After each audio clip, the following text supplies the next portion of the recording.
Yo, what's going on? It's me, Priest, again. Jumped on yesterday just to give myself an introduction to YouTube. Usually have some people on that want to speak to me about BDSM. I have some great conversations, and I usually give my point of view. Um, Many people seem to think BDSM is just all kink. Ropes, chains, spanking, whips, paddles, things of that nature. How you doing, Miss Sky? It's so much more than just the pain aspect, the discipline, and things of that nature. It's really and truthfully something to do with growth of self. I found out that many people in the BDSM community have been feeling like outcasts for many, many years. You never seem to fit in with your family, you never seem to fit in with society, your friends, anything of the sort. And if you did, you pretty much had to fake it. It's been a rough road for many people that step into the BDSM world. It's not such a terrible thing not to fit in with everyone. Um, I personally never wanted to be like everyone else. I'm a fan of sports. I'm a fan of entertainment, but I never wanted to be like other people. I've always felt different when I'm around people. Um, my friends, as I got older, we sit around, we drink and talk. And my friends would sit there and talk about their sexual exploits. In the beginning, I pretty much was trying to do the same. Seem the same, sound the same, so I can be looked at as normal as well. But I always felt out of place. Even my older friends would come to me for advice on what to do to spice up their sex life. And like I know when you're in BDSM, you always have some little things here and there, just a little bit different that you could throw an idea here and there without saying, hey, tie someone up to a bed and beat the hell out of them. um, it's been a hell of a journey for me. From feeling different, from feeling like an outcast, like I didn't fit in, like I didn't belong, even with the people that had mad love for me. It was rough because I just didn't seem to be like everyone else. I like things differently. They root for the good guy, root for the bad guy. They wanted to do, they felt roses and candy was romantic. Um, I felt like cable ties and duct tape was romantic. They wanted to brush their wife's hair. I wanted to tie them to the bed and torture them, do evil things. Not trying to kill anybody. I'm not a serial killer or anything, but you know, make them come until they damn near pass out. Things of that nature. I've always heard that women wanted a man that could make them have orgasms all night long. I finally learned how to give women orgasms all night long. And women told me that was a myth. It's not true. They don't want to die from orgasm. there is a limit for how many orgasms. It's too many. How you doing, Miss McFarland? Glad to see you on. So yeah, I was always different. I started studying sexual therapy at an early age due to a rough sex session with an older woman. I won't say my age, I won't say her age, I'll just say she was older and she wanted something that I wasn't familiar with at the time. When we did it, it had me thinking that my upbringing and all that I knew made me crazy that I liked the little bit of rough sex that we had. In order to ease my mind, I went and I searched, and this is back in the days when bookstores were actually popular. Barnes and Nobles. I bought many a book. Started studying sexual therapy on my own. Stumbled across a book that looked into BDSM, and it grabbed me, held on to me, and it never let me go. Then I started buying BDSM books. Not the Harlequin novels, not the sex novels, but the lives of some people were shared within book form. A couple of doctors wrote some good books, and I was just interested and stayed interested ever since the first time I was introduced to it via books. I started to learn. I was meeting people and interviewing people left, right, and crooked because I wanted to know what this life was about. Eventually, I found someone who wanted to share it with me within that life. And we tried, it failed because of vanilla ways that were still ingrained in both of us. Um, I didn't have the discipline to push the vanilla out of myself and notice that it was the vanilla ways. So we ended it like a typical relationship. The more I got into it, the more I started meeting more people into it and learning the ways of BDSM versus I just want to jump in and practice because that's what I think is the best thing possible. It was a difficult road. Here it is 25 years later, and I am still studying and still learning. The reason I'm still studying and still learning is because to achieve perfection, you still need to learn when the times themselves change, the cultures change, people change. And I've grown a great deal in the last 10 years, I want to say, within BDSM. I had a venue where I spoke to many people about choosing the right D types and the right S types to fit not only the situation that you're in, but the dynamic that you're looking for.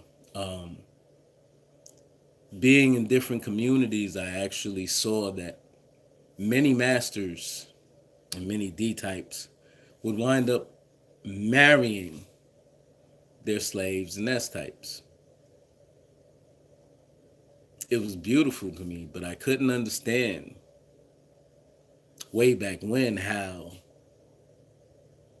it goes from beautiful to chaotic back to beautiful. I couldn't put my finger on what part of a dynamic could straighten everything out in this blink of an eye within a dynamic, and what can derail it from that straight up and down to crooked as ever. I had to figure these things out on my own. Trial and error, trial and error. Not wanting to listen to others, being stubborn, stopping my learning processes at different points in time when I got comfortable. The glue to every dynamic that I've seen that's been long term has been communication.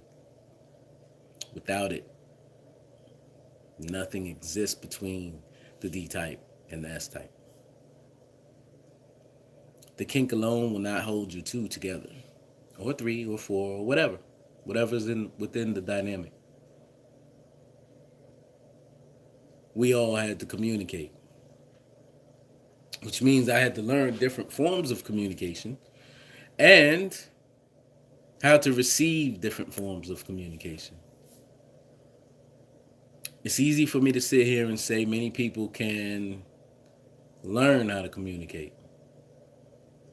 It's harder for me to say that I had to learn how to communicate. It is not just the job of the S type to understand everything about the D type. It is the job of each individual within the dynamic to understand one another. Everyone involved. So I had to change my way of thinking. It wasn't just about me, it was about us. And when I learned that it wasn't about me and more about us, everything became so much easier. Accepting that there was an us before there was a me. In a dynamic, we grow together, we cry together, we succeed together. And that was all due to communication. I found it beautiful that I can love on a deeper level due to the communication that we had. I can receive love on a deeper level without fear. Communication helped me to learn that judgment is for the weak. Oh, look at you, I don't like that, and I don't like you because you like that, and that makes you weak-minded. Makes you susceptible to pain, oncoming. But when I learned to let the judgment go, I learned to receive more knowledge. Instead of judging someone, I wanted to find out why they liked what they liked. How can I use that knowledge of why they like what they like to help them grow, to help me grow?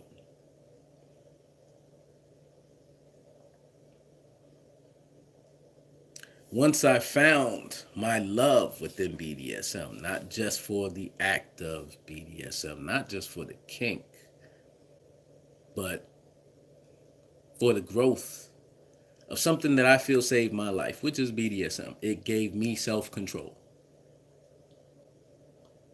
Taught me how to breathe when I felt like I was losing control. You calm the body, you can calm your mind. That adrenaline rush gets to going and people can't think straight. Military teaches you to keep calm and be able to think no matter what's going on around you. Still need to be able to navigate to get to your target. Am I military? No. Again, I believe in certain things, so I follow certain things, and I put certain things in my life. I take from whatever it is that can better life, whatever bits of knowledge here and there. I take and I implement them in my life. I studied sexual therapy at a young age. The biggest thing that I learned about sexual therapy was communication amongst the two or three or however many individuals in the relationship that are having sex is the key to better sex. Hmm. How can I relate that to life? What's going on, Miss Newkirk? Um, how can I relate that to life?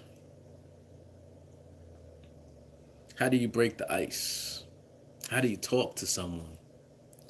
How do you make sure that the person that you're talking to understands you? How do you make sure that you understand that person? When you can answer these questions, you can answer a whole lot of problems in life. Why don't I get along with my boss? Communication problem. Why didn't those last 10 relationships work? Communication problems. Fear of judgment is a communication boundary. Once you fear you'll be judged, you won't say exactly what you want to say, and you will probably not say everything that you want to say anyway, because you fear you'll be judged.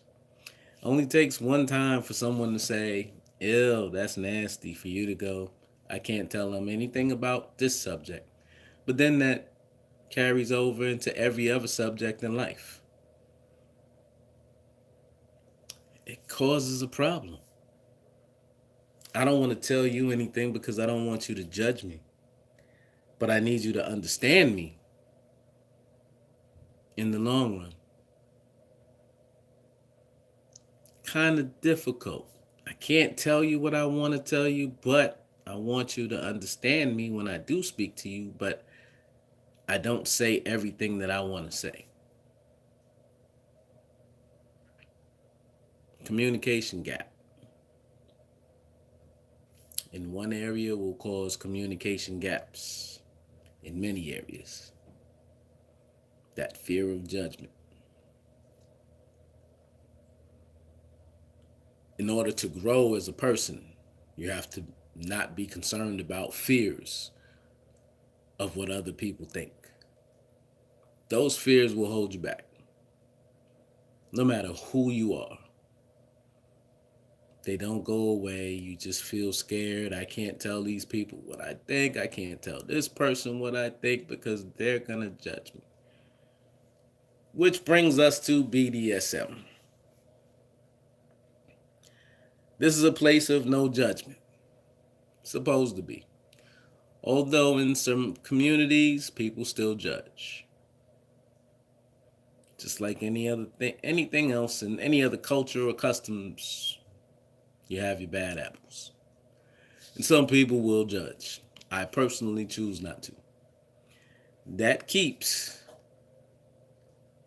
my line of communication open with those involved with me and those around me. I don't have to hide that I'm into BDSM because I don't fear anybody's judgment. I can care less. It's inked on my flesh in different areas. I wear a chain with a Triskel. It doesn't bother me that people sit there and think and have preconceived notions. Whatever. I'm happy with who I am. Now, with that being said, with the communication aspect, there are many ways to communicate. And I made a joke the other day on another platform about how to communicate with someone. And some people took it way too far, but it's stuck in their head. How can you communicate with someone? And I learned this in sexual therapy before I started studying BDSM. You can talk. Now that we have cell phones, we can text. We can leave a voicemail. We can do it the old fashioned way and write a letter. You can find a passage in a book, dog ear the page, and ask that person, hey, please read this, and then explain it later. Another form of communication. You can send a singing telegram. And then the one that some people took as funny and hilarious, and some people were like, hey, I don't know how to, but if you have a partner and they're impaired, they're blind, find out how to write something in Braille, send it to that person. Forms of communication. Talk. Somehow, some way, pass your feelings on to this person so they understand you. Then you have to receive theirs to understand them. For those of you who are not social butterflies, that is very difficult because no one wants to be judged. Um, Communication is a big key within BDSM. I'm not a doctor, but I can tell you from the various dynamics I have seen work or not work, communication was the key to survival or the key to the downfall. The lack of communication caused the downfall. When there is a gap, when there is a blockage, when something is there to stop communication, it will fail. When something is there to open up the floodgates of communication, you will grow together. Now, big misconception about BDSM from the vanilla people that I know. Someone's submission means that they're weak. I am an advocate for submissives, for S types, slaves, submissives, whatever you want to call, bottoms. Submission does not make you weak. Submission actually makes you 10 times stronger, knowing that you're at a point in life that you want some guidance and you're asking for that guidance. You need something that you're missing, some structure.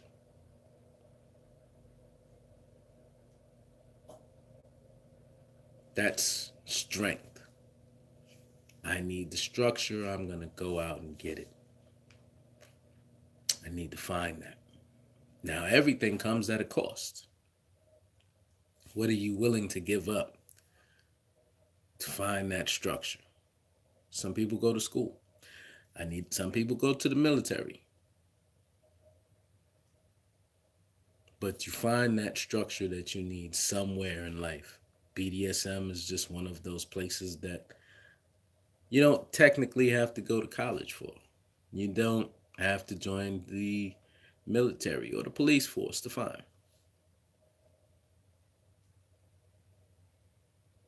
And then again, once you do find it, you're free to be whom you are without judgment.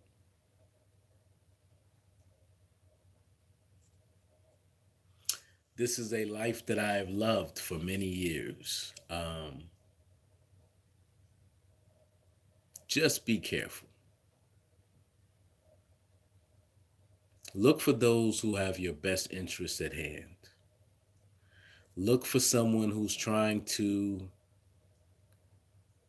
build you, not break you. These are just my opinions. This is not the way of life of all who practice BDSM.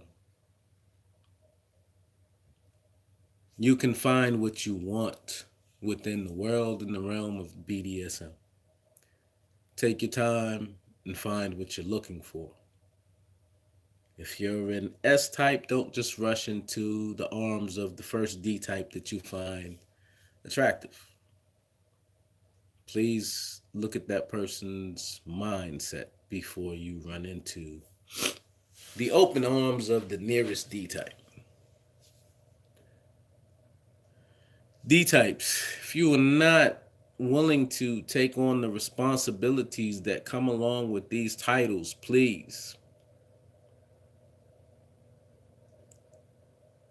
don't set someone up for failure because you didn't want to accept the responsibilities and keep that title that you're claiming.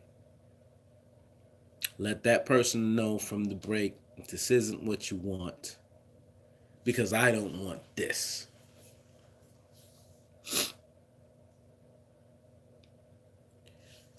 I've been trying to save people from going down the path of hurt to find a good dynamic. And I'm hoping and praying that some of what I've done has affected some people in a positive way. And I'm going to keep doing so and keep doing so and keep doing so. But then again, I also have to stop being the advocate for just the S types and actually have to be an advocate for D types as well. Please, if you see the signs of the fake S types, please do not accept them within a dynamic due to knowing the red flags and signs are there.